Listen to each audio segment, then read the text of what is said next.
ग्राम पंचायत में वर्ष 2025-26 में भूमि पट्टा आवंटन कैसे होता है? यानी कि ग्राम पंचायत की जमीन का पट्टा आवेदन प्रक्रिया नियम 2025-26। पहले जो मैंने इस पर वीडियो बनाई थी वो पुरानी वीडियो थी, लेकिन आज के समय में, आज के दौर में आखिर आप ग्राम पंचायत से भूमि का पट्टा कैसे ले सकते हैं? उत्तर प्रदेश राजस्व संहिता के अंतर्गत यानी कि ग्राम सभा की जो खाली जमीन, बंजर पड़ती या फिर आबादी की भूमि, जो भूमिहीन गरीब परिवारों से के लिए ये भूमि आवंटित करने का एक प्रावधान है ग्राम पंचायत के अंदर। तो आइए आज की इस वीडियो में हम विस्तार से जानेंगे कि आप क्या ग्राम पंचायत के अंदर भूमि का पट्टा ले सकते हैं। चाहे भूमि का पट्टा आबादी भूमि का पट्टा हो या फिर कृषि भूमि का पट्टा हो या फिर वन भूमि का पट्टा हो या फिर तालाब भूमि का पट्टा हो।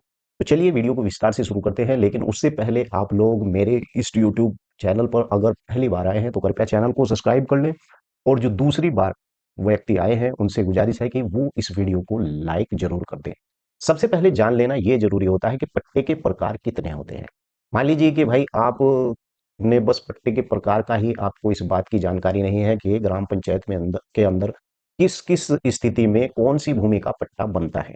ये जानना आपके लिए बहुत जरूरी है। आवासीय पट्टा, रेजिडेंशियल प्लॉट, ये भी एक पट्टा ग्राम पंचायत के अंदर बनाया जाता है।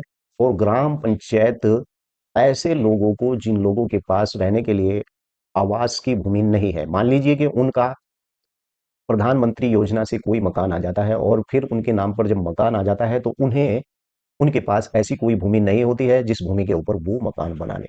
बेघर लोग ऐसे ही, और घर बनाने के लिए सामान्यतः 100 से 150 वर्ग मीटर का उन्हें ग्राम पंचायत में पट्टा मिल जाता है। और कृषि का पट्टा भी, यानी कि एग्रीकल्चर लीज, यानी भूमिहीन किसानों के लिए, खेती के लिए ऐसी भूमि का पट्टा भी ग्राम पंचायत में मिल जाता है। मत्स्य पालन और वृक्षारोपण का पट्टा, तालाब या बंजर भूमि का विशेष कार्यों के लिए ऐसी भूमि का पट्टा भी उन्हें मिल जाता है। अब सवाल ये उठता है कि पट्टा पाने के लिए पात्रता क्या है? यानी कि आप अगर आवेदन ग्राम पंचायत में करना भी चाहते हैं तो आपकी पात्रता क्या होगी? किन लोगों को इस प्रकार का पट्टा दिया जाएगा? सबसे पहले आपको बता दूं कि अभी तक आपने मेरे इस चैनल को, जो नए आए हैं उन्होंने सब्सक्राइब नहीं किया है, और जिन लोगों को ने सब्सक्राइब कर रखा है उन लोगों ने अभी वीडियो को लाइक नहीं किया है। इसलिए बाद में मैं बहुत अच्छी आपको एक तरतीब बताने वाला हूं जिससे आप 100% ग्राम पंचायत में पट्टा मिल जाएगा। आप पहले लाइक और सब्सक्राइब जरूर कर लें, तभी मैं इस वीडियो को शुरू करूंगा। चलिए, आपने लगता है शायद कर लिया होगा सब्सक्राइब भी और लाइक भी। अगर नहीं किया है तो प्लीज कर लें, क्योंकि वीडियो को अगर आप ऐसे ही देखेंगे ना कि भाई ये जो यूट्यूबर है ये तो ऐसे ही कोई वीडियो बनाकर फेंक देता है, इसे लालच है सब्सक्राइब का, लाइक का, व्यूज पाने का, तो ये आप अपने दिमाग से गलतफहमी निकाल दें। मैं तो सिर्फ आप तक जानकारी पहुंचाता हूं। पट्टा पाने के लिए पात्रता क्या है, यानी कि प्रायोरिटी लिस्ट में आपका नाम कैसे आ सकता है। अगर आप भी ग्राम पंचायत के अंदर रहते हैं तो आप किसी भी जाति से हो, एससी एसटी परिवार के किसी भी गरीब या गरीबी रेखा से नीचे या बीपीएल की श्रेणी में हो तो आप पट्टा पाने का अधिकार रखते हैं। और अन्य पिछड़ा वर्ग जो ओबीसी, जो बीपीएल श्रेणी में आता है, उस व्यक्ति की भी पात्रता होती है। उस व्यक्ति को भी ग्राम पंचायत के अंदर भूमि का पट्टा दिया जा सकता है। ऐसे ही कुछ लोग कहते हैं कि सामान्य वर्ग के व्यक्ति को भूमि का पट्टा नहीं मिलता, तो उनकी सोच गलत है। सामान्य वर्ग के गरीब, जिनके पास रहने के लिए घर या खेती की जमीन नहीं है, तो उन्हें भी पट्टा मिलता है, लेकिन अब नए नियम के अनुसार उन्हें ईडब्ल्यूएस का सर्टिफिकेट लगाना पड़ेगा। स्वतंत्रता सेनानी या शहीद सेनानी को, सैनिक के परिवार को भी आवासीय, आबादी, इस प्रकार के भूमि के पट्टे यानी मिलते हैं। और असहाय या दिव्यांग व्यक्तियों को भी ग्राम पंचायत के अंदर भूमि के पट्टे मिलते हैं। तो मैंने आपको ये पात्रता बता दी। इस प्रकार से कोई भी व्यक्ति आपको ये पात्रता बिल्कुल भी नहीं बताएगा। अब यहाँ पर बात ये उठती है कि चलिए भाई, आपने ये तो बता दिया कि पात्रता क्या होती है, किन लोगों को भूमि का पट्टा ग्राम पंचायत के अंदर मिल सकता है। अब जल्दी से जल्दी ये भी बता दें कि आवेदन की प्रक्रिया आखिर ग्राम पंचायत में कैसी होती है। कुछ मैं स्टेप बाय स्टेप बताऊंगा, अगर आप नोट करना चाहते हैं तो उसे आप बिल्कुल 100% नोट भी कर सकते हैं। मैं आपको बता दूं कि पहले चरण में ग्राम सभा की बैठक होती है। ये सुन लेना आपको बहुत जरूरी है। मैंने पहले ही कहा था कि मैं वीडियो के अंत में ऐसी बातें बताता हूं जो आपके काम होते हैं। सबसे पहले चरण में ग्राम सभा की बैठक होती है, और सबसे पहले ग्राम प्रधान और पंचायत सचिव यानी सेक्रेटरी जो होता है ग्राम सभा की खुली बैठक बुलाते हैं, और उसमें रिक्त भूमि की पहचान की जाती है और 5 लोगों के नामों का प्रस्ताव रखा जाता है। सबसे पहली प्रक्रिया यही ग्राम पंचायत के अंदर होती है। दूसरे चरण में क्या होता है कि प्रस्ताव पारित करना काम होता है। जब ये प्रथम चरण पूरा हो जाता है तो दूसरे चरण में प्रस्ताव जो होता है उसे पारित करना होता है। पंचायत समिति लैंड मैनेजमेंट कमेटी जो होती है वो एक प्रस्ताव तैयार करती है, जिसमें लाभार्थी का नाम, पिता का नाम और आवंटित की जाने वाली जमीन का गाठा संख्या दर्ज होती है, यानी कि उस जमीन की पूरी डिटेल उस प्रस्ताव के अंदर, यानी डिटेल से प्रस्ताव के अंदर होती है। दूसरा चरण ये हुआ। तो तीसरे चरण में लेखपाल और कानूनगो की रिपोर्ट लगती है। यानी कि इस प्रक्रिया को खोलकर आपको कोई भी यूट्यूबर नहीं बताएगा, लेकिन जो मैं बता रहा हूं सेम इसी तरीके से ग्राम पंचायत के अंदर प्रक्रिया शुरू होती है।